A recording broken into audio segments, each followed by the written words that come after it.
Благодарам. Колега, ќе дадам свој коментар од неколку аспекти.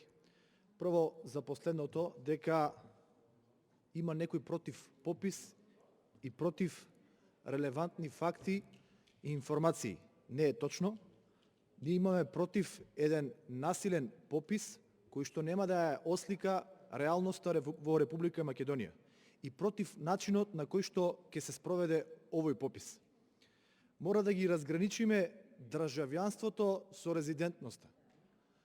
Ова е клучен фактор и клучен критериум за попишување.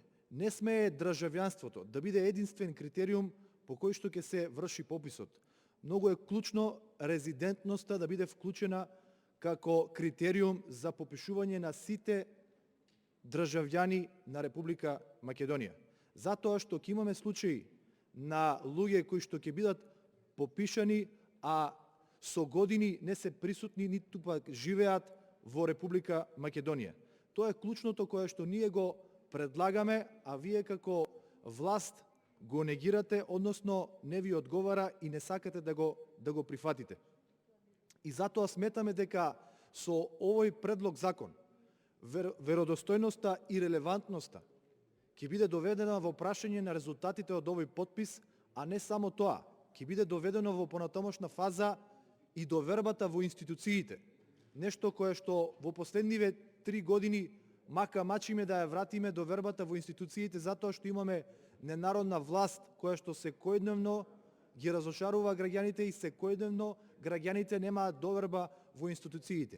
А преку овој попис дополнително ќе се зголеми недовербата во институциите. Друго нешто кое што исто така треба да го објасните е како на волку брз начин планирате да правите попис на население, кога планирате да правите обуки на попишувачите, во колкав број ќе бидат тие попишувачи.